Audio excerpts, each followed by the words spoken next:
you. I Want can to make get them? I can, Want to get them out over here quick? I can make the open statement. Yeah. Wait a minute. Can I have one of those stat sheets?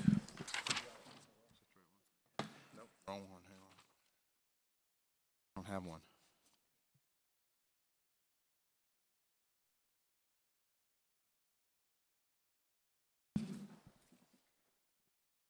Does anybody out there have an extra stat sheet? Thanks. Thank you. I hope that was an extra one. I mean, you got one that somebody give this young man a stat sheet. Thank you.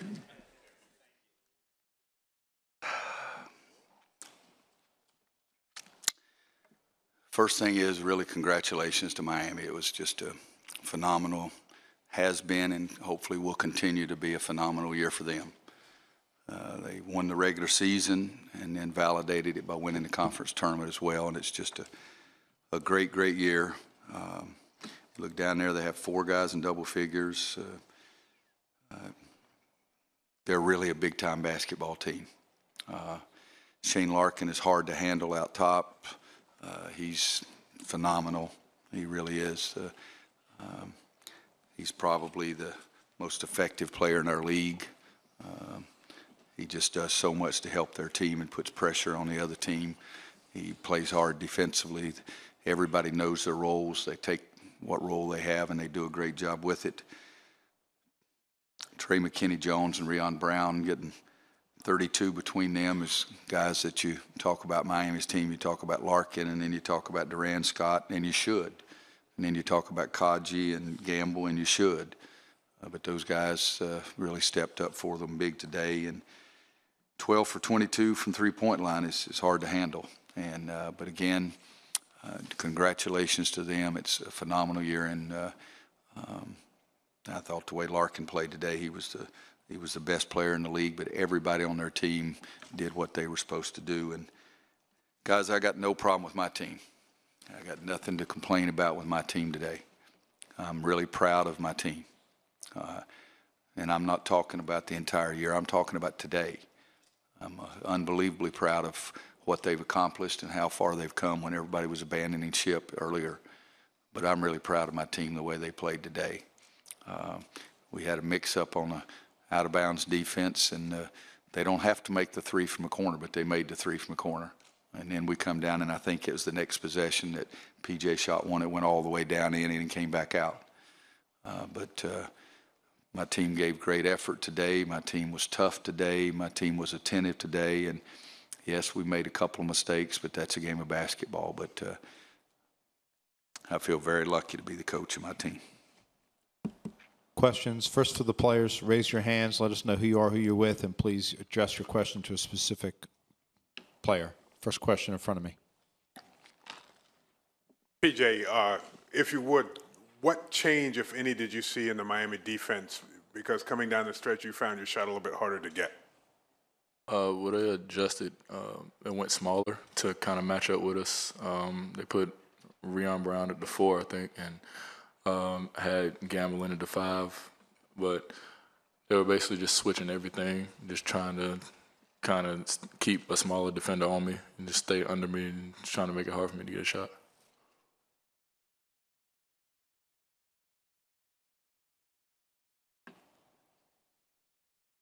Dan Collins, Winston-Salem Journal. I'd like to ask the players to analyze the difficulty of getting consistent stops one after the other, particularly in the second half.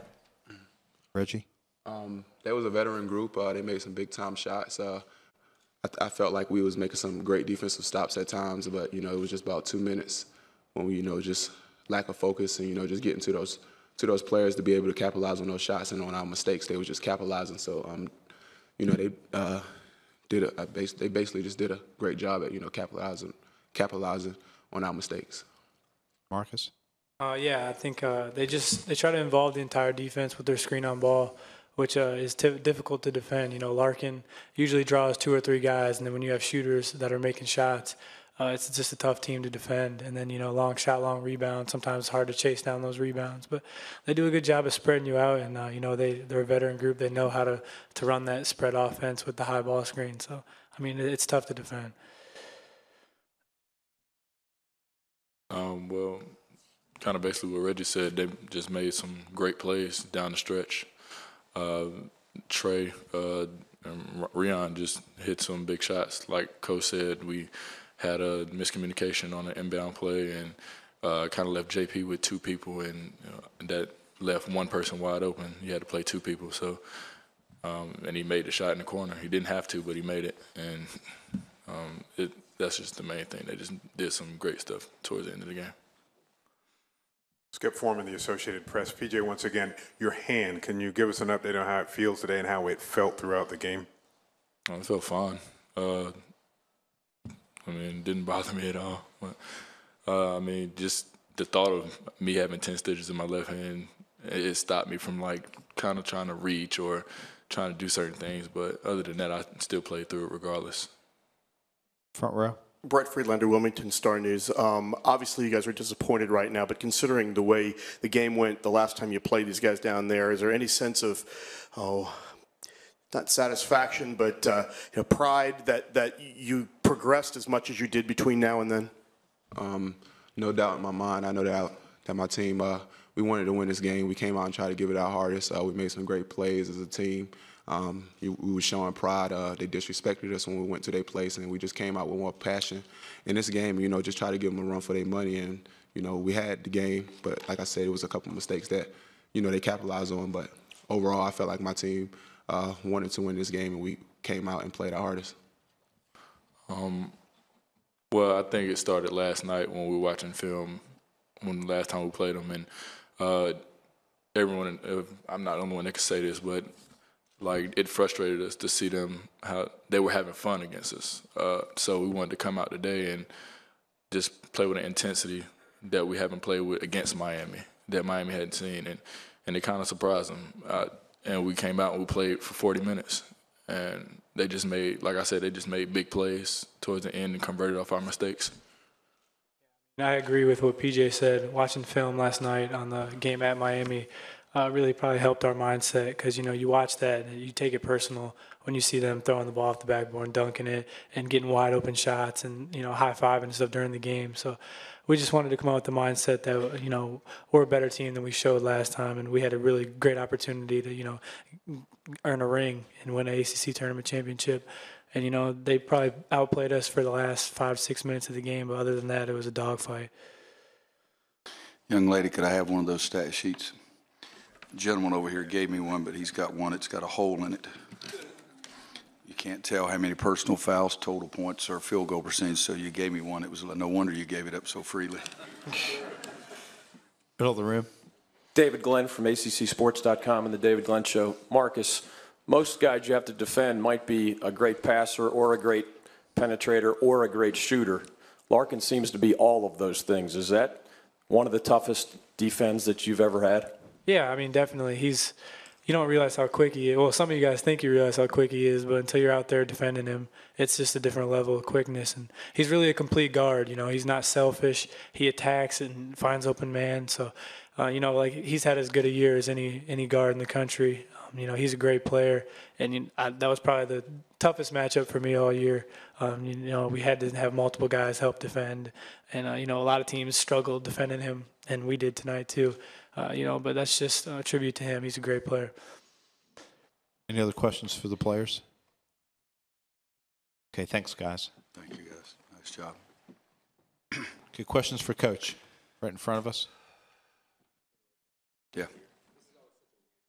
The attention turns so quickly to the brackets, but you seem pretty emotional about this today. And am I right that it seems like it's really kind of an emotional thing for you?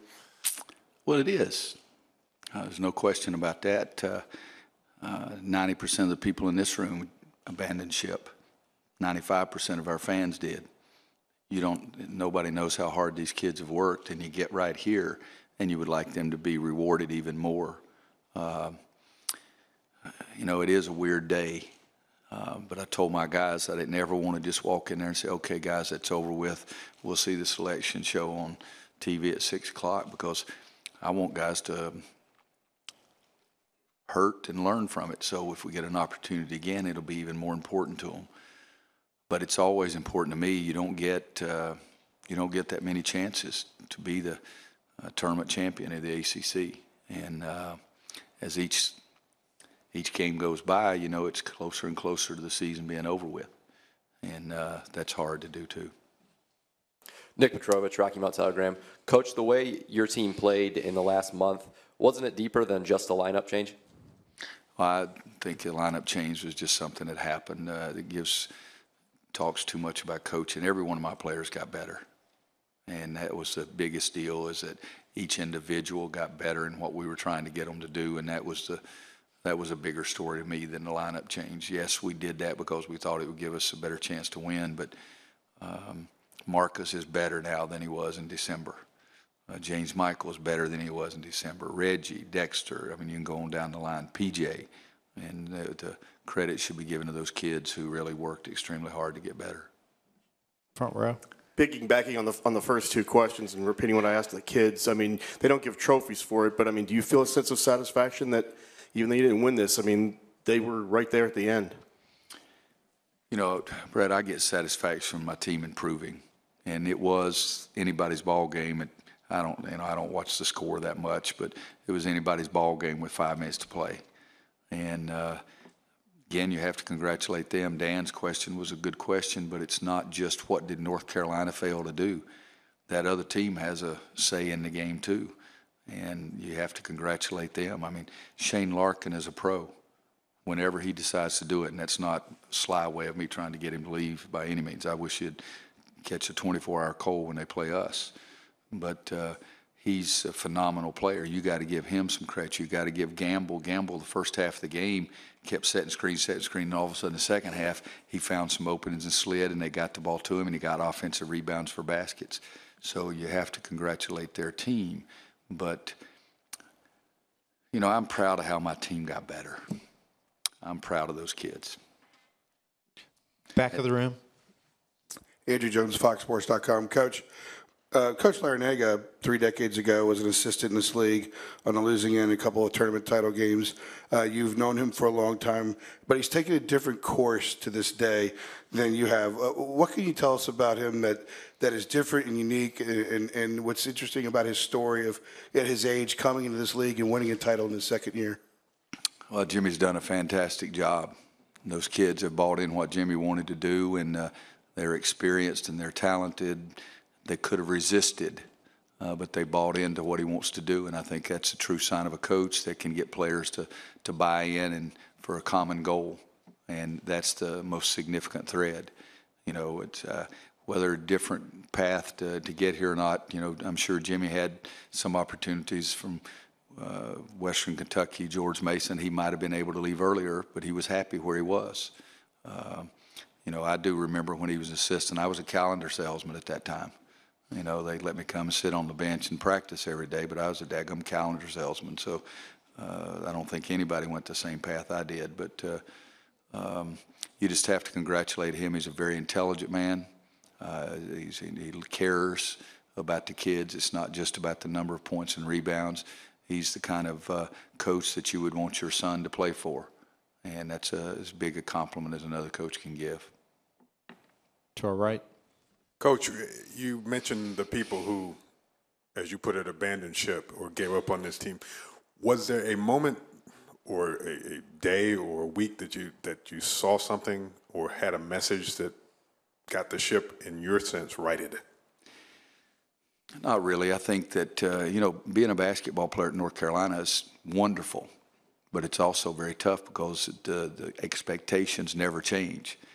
We had 4 guys drafted in the top 17 picks, and everybody thought we were supposed to be better this year than we were last year. So that's a good thing, but it's also a tough thing. But I don't know that I would say – I'll give you 2 times, okay, and I don't know which one's more important or even if they are. We're 0-2, and we go play at Florida State, and we just competed our rear ends off, and then all of a sudden we made a couple of plays down the stretch and we win. That was huge for us. Told us we had a chance.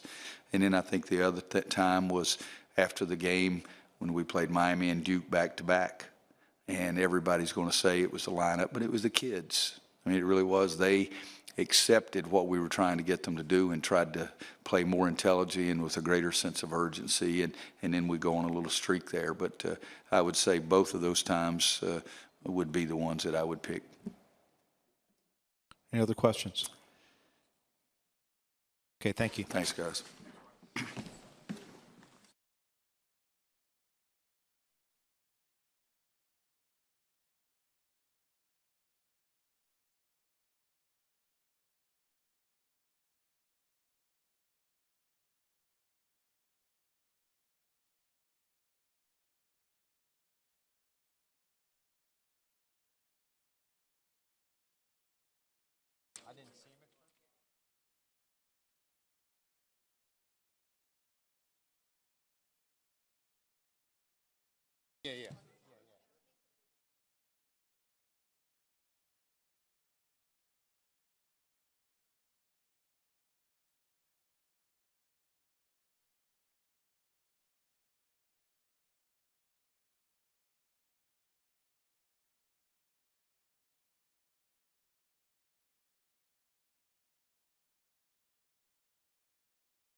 I have no idea.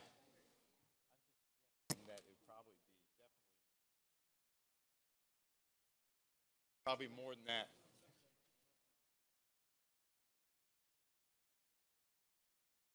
Yeah. Armor.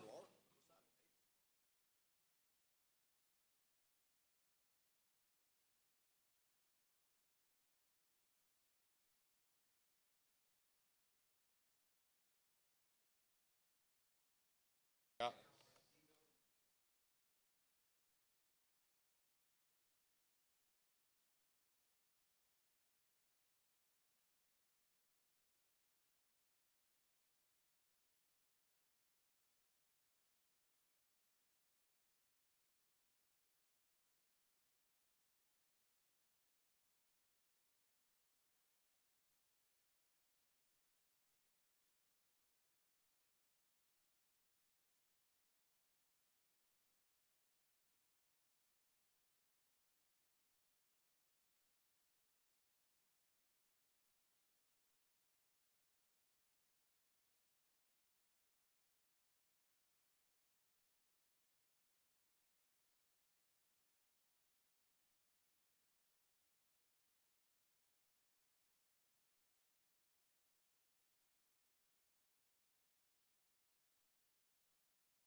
Okay, about ready to start with Miami.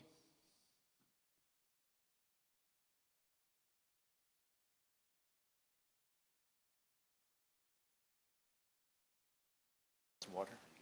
I'm good.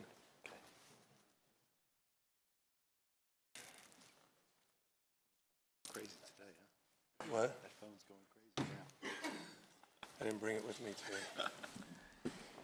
Whenever you're ready, I'll wait for Shane. Are we waiting for Duran?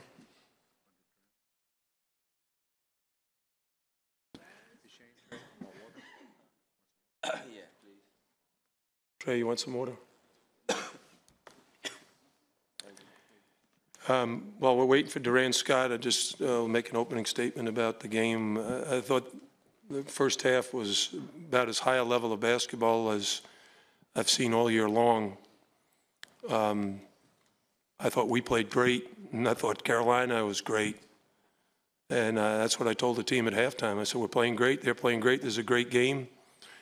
Oh, we got to keep playing great, and the guys did. We had to make some adjustments because Carolina is so good at shooting the three. We went to a small lineup, and between Duran, Shane, Trey, and Ryan Brown, we were able to match up a little bit better and do some switching that didn't seem to really cause them much problems, but it ended up we were scoring so effectively at our end as well. We were shooting the three about as well as they were. So just a tremendous college basketball game, and we're thrilled to be the ACC tournament champions for 2013.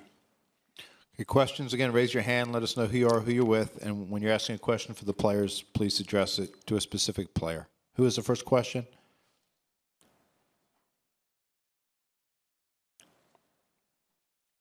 No questions, we can go.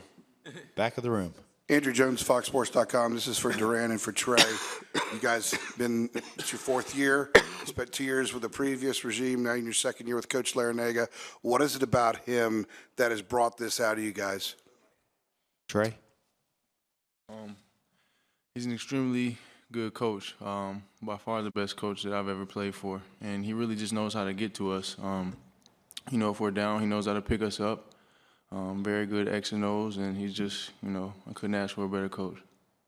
Duran? I agree with Trey as well. He's a fantastic person before he's a fantastic coach. He knows how to talk to us. Thanks. He just knows how to be a friend first, and that's the best way to get to somebody, I believe. And it just makes it so much easier for us on the court. It makes you just want to do anything for him because he's just like a part of your family. And he created a bond between us teammates that just can't be broken. And I think that's helped us down the stretch. And I just created the team that exists today. Al Featherston, Access Sports. Jim, we talked to you Wednesday about the team maybe losing a little focus late in the last week or so of the season. You talked about wanting to put the foot back on the accelerator. Do you think you accomplished that in the tournament here? Well, I thought I saw it, Al, in the second half of the Clemson game where we quit playing conservatively and picked up our aggressiveness at both ends of the floor. Our defense was very good. We held them to 49 points. We scored the ball well. And then against Boston College, they're a very tough matchup because of how they can spread your defense out. They share the ball very well. And our guys, I thought, really rose to the occasion. I mean, I was tied with 5 minutes to go in the game. And we were able to come away with an 11-point win. And then yesterday, playing against a high-octane offensive team like NC State, you know, we put the pedal to the metal in both halves. I think we had 41 in the first half and 40 or 40-something in the second, 44 maybe. And today, again, very high level of play at both ends of the court. But against teams like Carolina and NC State and Duke, those teams in particular score the ball so well, you have to be a good scoring team. Because you can't go through serious droughts against them because they're likely to go on, you know, runs of 10 and 12 points in just a 2-minute period of time. So I thought the guys played great for 3 days. Front row. Ed Lane, ESPN Southside. Duran and Shane How important is this win for you guys? What does it do for y'all going into the NCAA tournament? Shane? It was a very important win. It gives us a lot of momentum going into the NCAA tournament. A lot of people are saying we peaked early in the year when we won 14 games in a row, and then we dropped, I think, 3 out of our last 5. So a lot of people said that we peaked too early. We weren't going to have any chance in the tournament. But we just stayed together as a group, and we just stayed together and believed in ourselves, and we came out here and got 3 wins in a row against 3 very tough teams, and it gives us a lot of momentum, so it was a big win for us. Duran? I agree as well. It's very big for us. I think it gives us a lot of confidence and a lot of belief in ourselves, but at the same time, we know we got to prepare for these teams in this tournament because everybody's going to come ready to go, and everybody's going to be everybody's a great team. So we just got to be led by this guy next to me, Coach Larinaga, and I think we'll be fine. In front of us. Dan Collins, Winston-Salem Journal. Duran, was it your back that you hurt? And would you discuss your injury and how it might have affected your performance today? When I tried to go for the rebound, I couldn't see who did it, but I got elbowed in my back, and it was like a sharp pain in my lower back. And I already had like back problems in previous games, so once I tried to take a step, it just tightened up even more, and it got a shock to me. So that's when I just dropped to the floor, and I knew I had to take a seat. So when I got to the locker room, my trainer, he took care of me, did whatever he did to. I don't know what he put on it, and he gave me some pills and stuff and all of that. But I think I would have overcame the injury without those pills. I just what really made me come back for my team was when I got to the locker room. I thought about North Carolina and P.J. Harrison. The moment he got hurt, when his finger was bleeding, and he came back and was just an outstanding player. Came back and shot lights out today as well. And in my mind, I was just like, if he can do it, I can do it. And I think my team really needs me to be a leader out there and just get everybody on the right track. And that's why I tried to come out and do my best of. And I think that was part of our win tonight. It was kind of hard for me to run as fast and move as fast as I wanted. But I just let my motivation just take over, you know. I didn't let me think about it too much. Just try to talk to my teammates to make things easier for me on defense and try to pick my time as offense. I hit down a few shots, and I forgot how much we won by, but 6 points, I think that was very important to my team. Front row. Brett Friedlander, Wilmington Star News. This is for any of the players and Coach Larinaga. For a long time now, the perception of the ACC is that it's Duke, Carolina, and everybody else. The last 2 years now, Florida State has won the title, and now you have won the title. How important is it for the perception of the ACC of others that teams like Florida State and Miami have now come out and showed that they can win championships? Well, I'd say, first of all, you got to give North Carolina and Duke an awful lot of credit. That reputation is well-deserved. They've earned it. They've won more championships than any other school in the league. You know, what we're trying to do is emulate them. They're the teams that are kind of the role model for other college basketball programs across the country. In fact, my first meeting at George Mason in 1997, I asked our players who were the best teams, best programs in the country, and who should be our role model, and they mentioned Duke and Carolina. And when I got to Miami, I asked the players who were the best teams and programs in the league, and they said Duke and North Carolina. So what we've tried to do is use them as a shining example of how things can be done, you know, through the recruiting process, through the community, and trying to draw fans and get support for our program. And I think Florida State has done a great job with that. And I think we've got a lot of very, very good teams who haven't won as many championships, but they're also very, very competitive in the league. And there's a lot of great young players in this conference right now.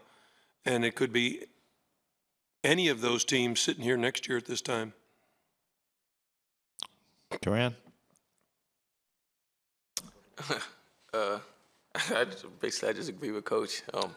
I would say kind of lost track of that question. You want to repeat the question? Yeah, go ahead. You did a good job answering. Karen Mooney, Associated Press. This is for Shane. You just said earlier, people were telling you guys that you peaked too early. What kind of incentive was that today and leading into the tournament?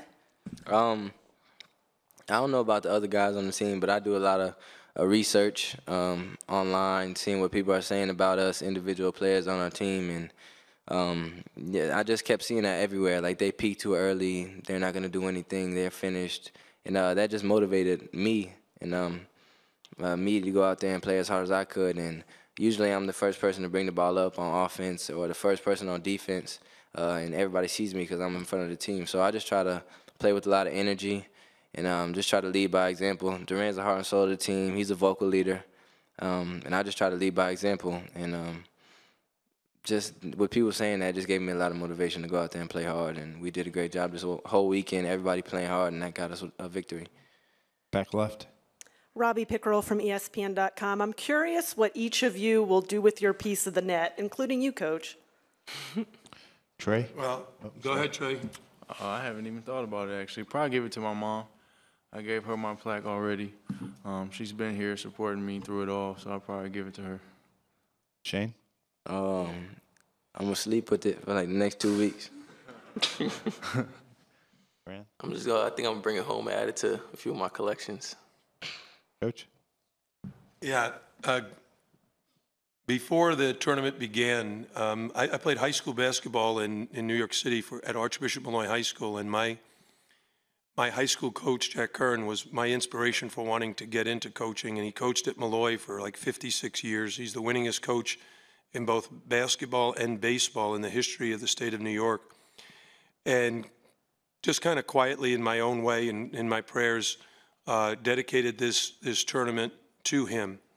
And now that we've won it, I know he's looking down on us and happy that we were able to accomplish what we did this weekend. And I'm going to put that net in my office on display like we have some other nets, but that one will be very, very special to me.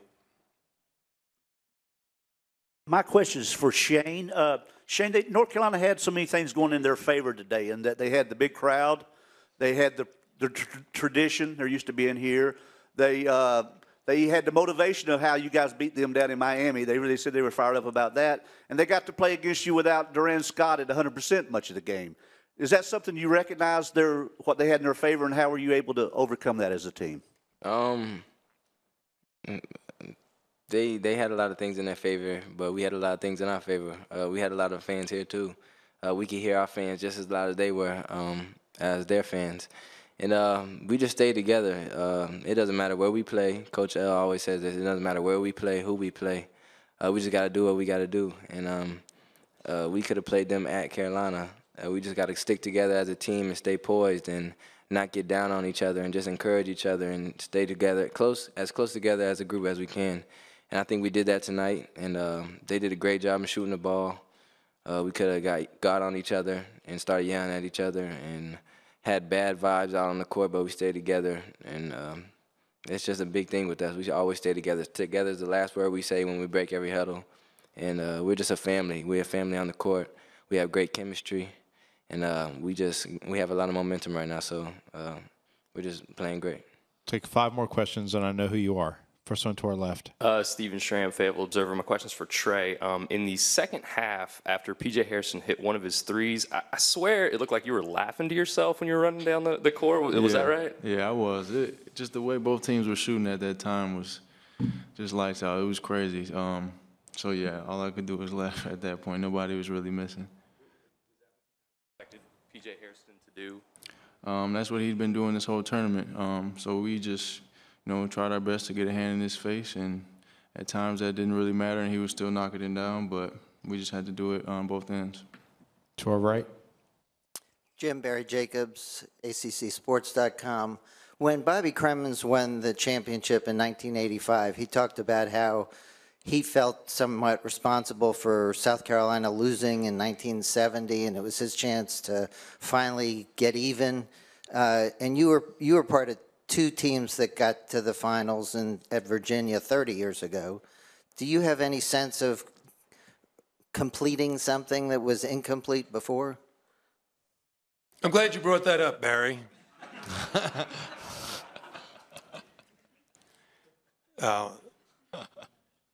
So what you're trying to say is I'm 1 for 9 in ACC tournaments.